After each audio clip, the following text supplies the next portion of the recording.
여러분, 상상해 보셨습니까? 도쿄 한복판에 들어섰는데 들리는 건 일본어가 아니라 중국어입니다. 간판도, 결제 방식도, 음식 냄새도 전부 중국식입니다. 이게 지금 일본에서 벌어지고 있는 현실입니다.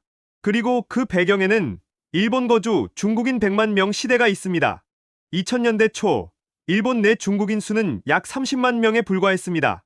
20년 만에 3배 이상 증가한 것입니다. 질서정연하고 깔끔한 이미지로 알려졌던 일본. 하지만 지금 이곳은 빠르게 변하고 있습니다. 오늘 그 변화의 현장과 갈등, 그리고 일본이 직면한 미래를 깊이 들여다보겠습니다. 일부 숫자로 보는 현실 10. 일본 법무성 최신 통계를 보겠습니다. 현재 일본에 거주하는 중국인은 약 86만 명입니다. 그중 영주권자가 33만 명, 특별 영주권자가 2만 명입니다. 일본 정부는 2025년 내에 100만 명을 돌파할 것으로 예상하고 있습니다. 지역별로 살펴보면 더욱 놀랍습니다. 도쿄도에만 24만 명, 전체의 28%가 집중되어 있습니다. 가나가와현 8만 명, 오사카부 7만 5천 명이 그 뒤를 잇습니다. 전국 1741개, 기초 지자체 중 92%에서 중국인을 찾아볼 수 있습니다. 특히 도쿄 이케부쿠로, 사이타마, 가와구치에서는 중국인 집중 거주 현상이 뚜렷합니다. 왜 이렇게 많은 중국인들이 일본으로 오는 걸까요? 첫 번째, 유학입니다. 전체의 35%를 차지합니다.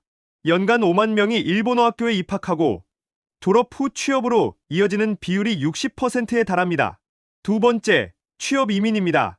전체의 40%입니다.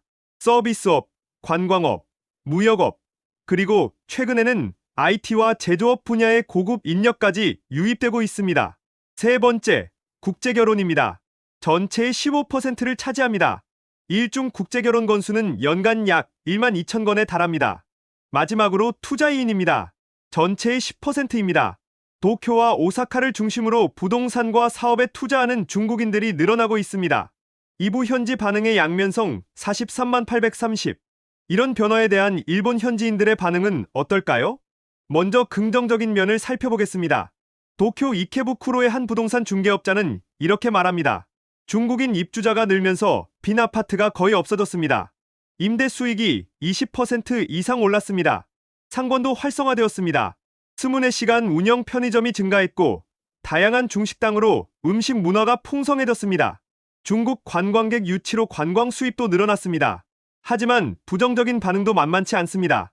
가장 큰 문제는 부동산 가격 급등입니다.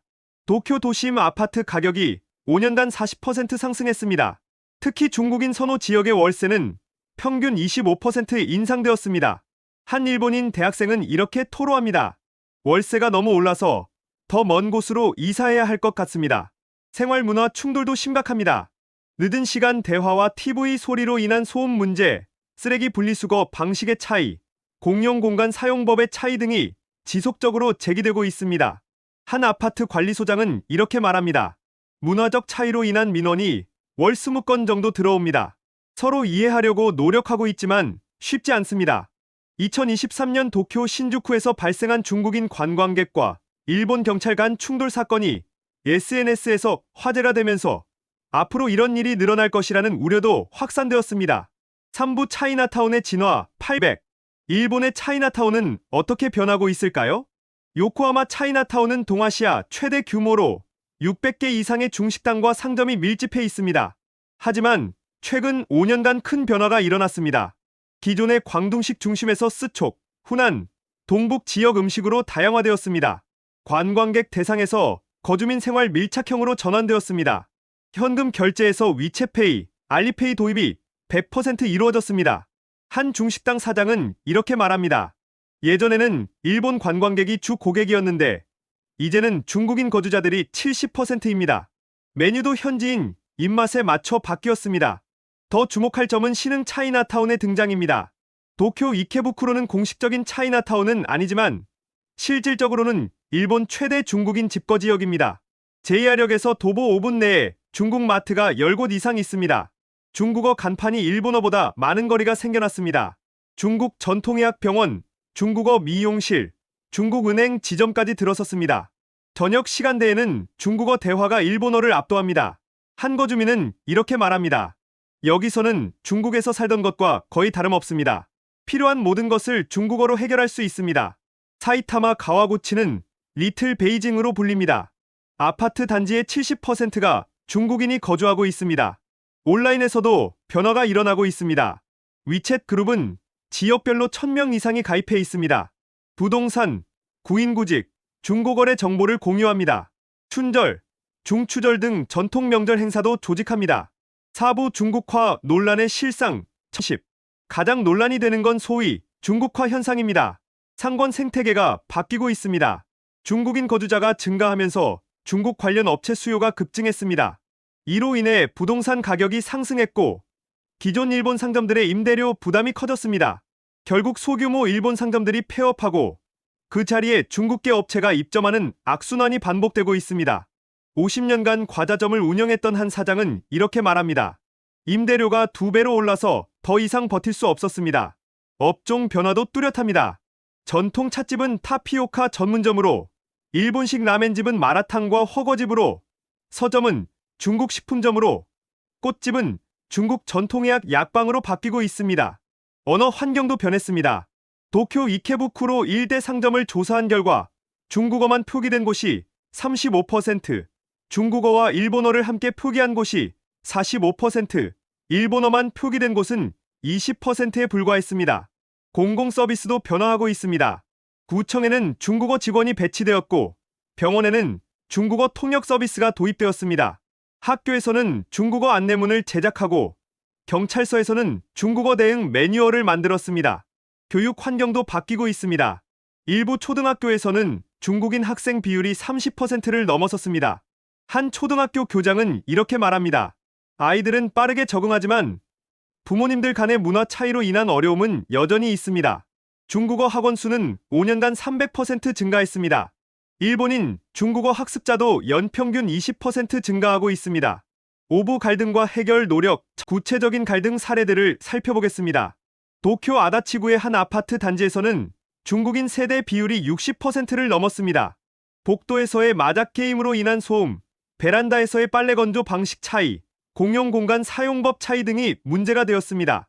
한 일본인 주민은 이렇게 말합니다. 문화가 다르다는 건 이해하지만 같은 공간에 살려면 서로 양보해야 하는 것 아닌가요?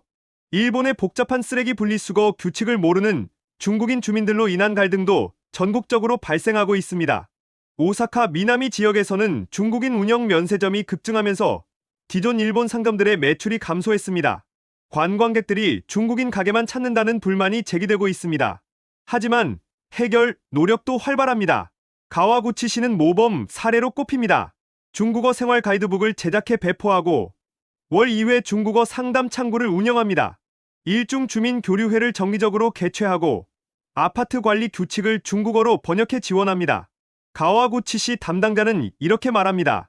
처음에는 서로 어색했지만 꾸준한 만남을 통해 이해의 폭이 넓어지고 있습니다. 요코하마시는 다문화 공생 라운지를 운영하고 11개 언어로 생활 상담 서비스를 제공합니다. 외국인 아동 교육 지원 프로그램과 재해시 다언어 지원 시스템도 구축했습니다.